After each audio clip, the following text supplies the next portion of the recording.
Read Bible every day. Read throughout the year. Today's Bible portion Leviticus chapter 1, Matthew chapter 27, verses 1 to 26, Psalm chapter 40, and Proverbs chapter 14. Leviticus chapter 1. Now the Lord called to Moses and spoke to him from the tabernacle of meeting, saying, Speak to the children of Israel and say to them, When any one of you brings an offering to the Lord, you shall bring your offering of the livestock, of the herd, and of the flock. If his offering is a burnt sacrifice of the herd, let him offer a male without blemish. He shall offer it of his own free will at the door of the tabernacle of meeting before the Lord. Then he shall put his hand on the head of the burnt offering, and it will be accepted on his behalf to make atonement for him. He shall kill the bull before the Lord, and the priest Aaron's sons shall bring the blood and sprinkle the blood all around on the altar that is by the door of the tabernacle of meeting. And he shall skin the burnt offering and cut it into its pieces. The sons of Aaron the priest shall put fire on the altar and lay the wood in order on the fire. Then the priest Aaron's sons shall lay the pots, the head, and the fat in order on the wood that is on the fire upon the altar. But he shall wash its entrails and its legs with water, and the priest shall burn on the altar as a burnt sacrifice, an offering made by fire, a sweet aroma to the Lord. If his offering is of the flocks, of the sheep, or of the goats, as a burnt sacrifice, he shall bring a male without blemish. He shall kill it on the north side of the altar before the Lord, and the priest Aaron's sons shall sprinkle its blood all around on the altar. And he shall cut it into its pieces with its head and its fat, and the priest shall lay them in order on the wood that is on the fire upon the altar. But he shall wash the entrails and the legs with water. Then the priest shall bring it all and burn it on the altar. It is a burnt sacrifice, an offering made by fire, a sweet aroma to the Lord. And if the burnt sacrifice of his offering to the Lord is of birds, then he shall bring his offering of turtle doves or young pigeons. The priest shall bring it to the altar, wring off its head, and burn it on the altar.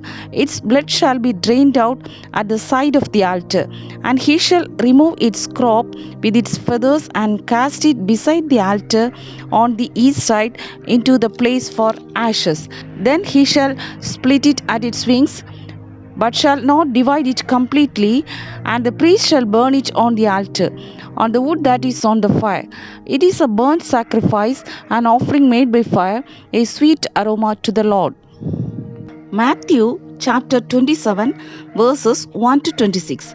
When morning came, all the chief priests and elders of the people plotted against Jesus to put him to death. And when they had bound him, they led him away and delivered him to Pontius Pilate the governor. Then Judas, his betrayer, seeing that he had been condemned, was remorseful and brought back the 30 pieces of silver to the chief priests and elders, saying, I have sinned by betraying innocent blood. And they said, What is that to us? You see to it. Then he threw down the pieces of silver in the temple and departed, and went and hanged himself. But the chief priests took the silver pieces and said, Is it not lawful to put them into the treasury, because they are the price of blood? And they consulted together and bought with them the potter's field to bury strangers in. Therefore that field has been called the field of blood to this day.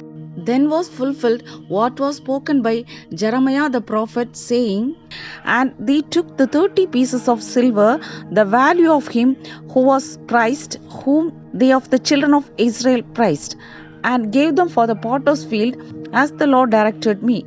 Now Jesus stood before the governor, and the governor asked him, saying, Are you the king of the Jews? Jesus said to him, It is as you say. And while he was being accused by the chief priests and elders, he answered nothing. Then Pilate said to him, Do you not hear how many things they testify against you? But he answered him not one word, so that the governor marveled greatly.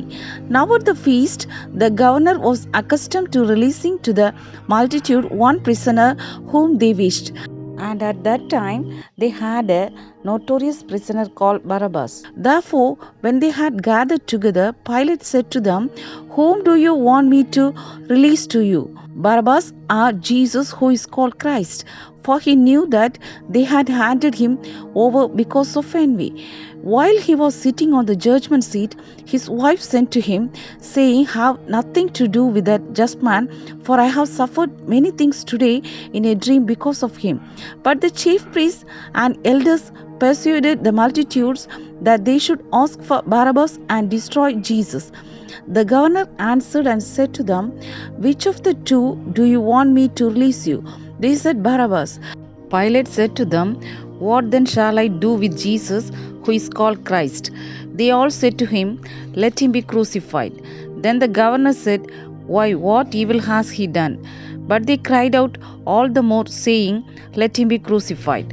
When Pilate saw that he could not prevail at all, but rather that a tumult was rising, he took water and washed his hands before the multitude, saying, "I am innocent of the blood of this just person. You see to it."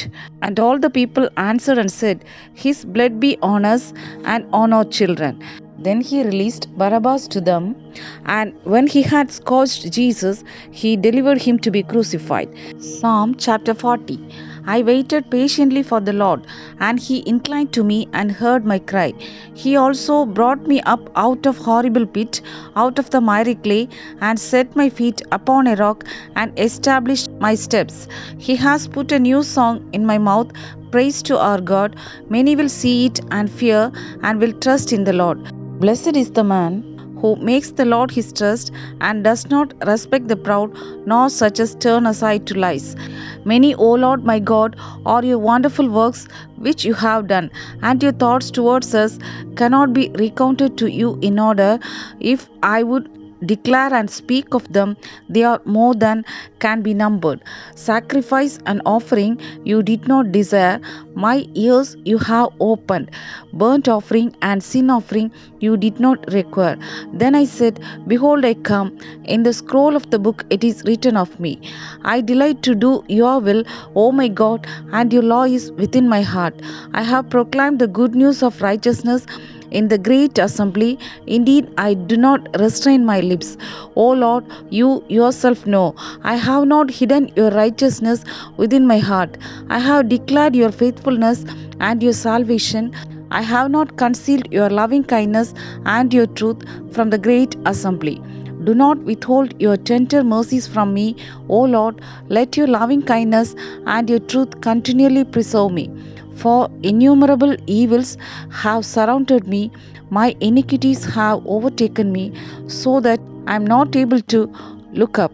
They are more than the hairs of my head, therefore my heart fails me. Be pleased, O Lord, to deliver me. O Lord, make haste to help me. Let them be ashamed and brought to mutual confusion who seek to destroy my life. Let them be driven backward and brought to dishonor who wish me evil. Let them be confounded because of their shame who say to me, Ah, ah. Let all those who seek you rejoice and be glad in you. Let such as love your salvation say continually, The Lord be magnified. But I am poor and needy, yet the Lord thinks upon me. You are my help and my deliverer. Do not delay, O my God. Proverbs chapter 14. The wise woman builds her house, but the foolish pulls it down with her hands. He who walks in his uprightness fears the Lord, but he who is perverse in his ways despises him. In the mouth of a fool is a rod of pride, but the lips of the wise will preserve them. Where no oxen are, the trough is clean, but much increase comes by the strength of an ox. A faithful witness does not lie, but a false witness will utter lies. A scoffer seeks wisdom and does not find it, but knowledge is easy to him who understands.